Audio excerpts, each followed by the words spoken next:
Përshëndetje, kjo është video e dytë dhe në këtë video do të flasim se si të përgatitet informacioni rreth biznesit dhe si të hidhet në platformë. Pra, këtu jemi tek biznesi dhe këtu ku thot rreth nesh, këtu ne do plotësojmë këtë informacionin për këtë biznesi. Pra, hapi i parë është ky. Dhe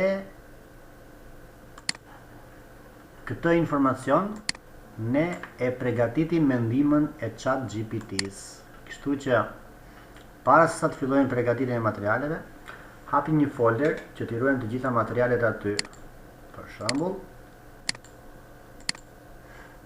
unë e kam hapur një folder këtu me emrin e biznesit dhe sigurisht që këtu kam materiale sepse disa gjëra i kam bërë gati, por logjika është kjo, pra, që ne këtu ruajmë foto, tekstet dhe çdo gjë tjetër.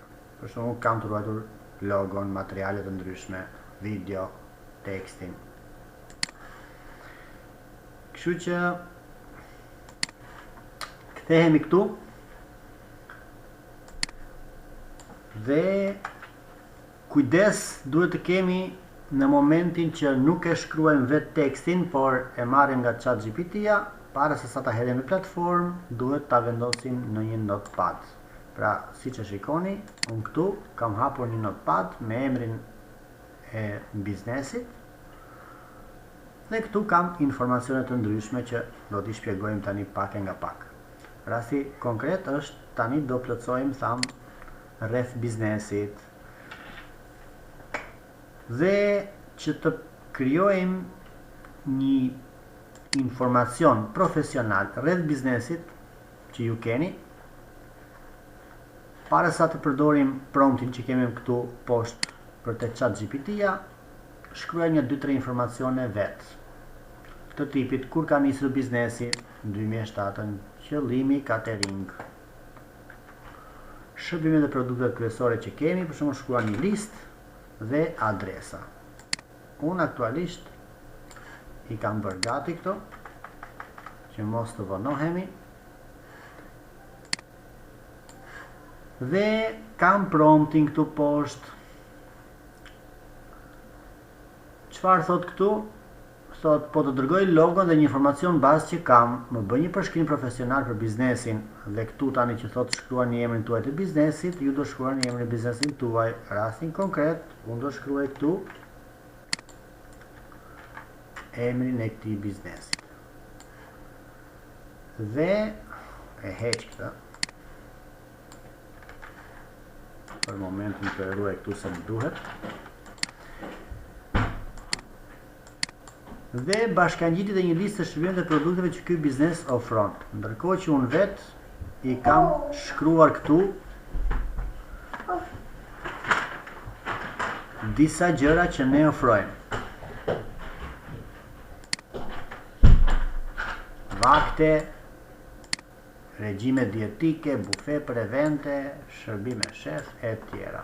Tani, e marrim kopi këtë promptin, deri këtu, dhe ja dërgojmë ChatGPT-s. Tani, unë kam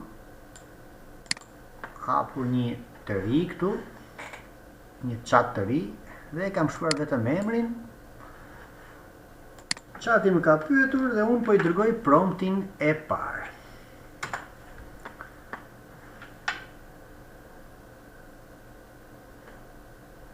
Dhe ja ku ma bëri një përshkrim shumë më profesional. Dhe këtu më jep edhe sugjerimet që duhet t'i shtoj. Dhe unë e di se ku do t'ja shtojmë këto gjëra. Tani e marrim të tekstin që na ka përgatitur dhe e ruajmë. Rasti konkret po e ruaj këtu që ju ta shikoni. Dhe këtu sigurisht juve jeni pronari i biznesit edhe e dini shumë mirë se kush është biznesi juaj. Dhe nëse ka gjëra që nuk shkojnë, apo si ka shkruar mirë, ju e merrni dhe e rregulloni dhe e përmirësoni. se ndonjëherë chati jep edhe informacione të tepërta. Heqim këto hapësirat e tepërta boshe. Unë për momentin po rregulloj vetëm estetikisht të dhënat. Këto s'ka nevojë që të shkruhen, por i lëm të gjitha këtu bashk me një hapësirë. Dhe adresa gjithmonë të jetë e fundit.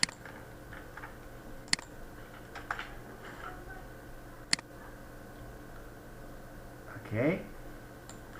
Ky është slogani.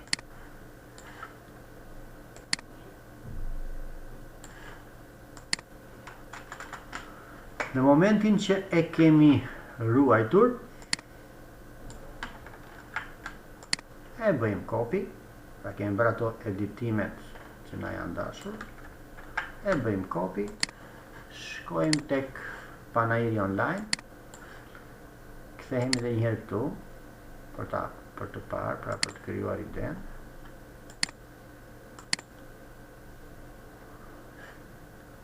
Bëjmë edhe një herë daljen, bëjmë hyrje, logohemi, thjesht për të orientuar, jo se ishte e nevojshme.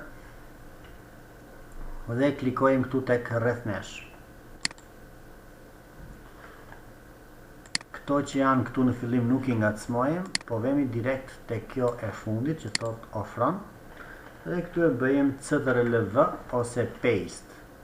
Dhe këtu na ka dalë i gjithë teksti. Shohim që kemi një hapësirë boshe, e heqim.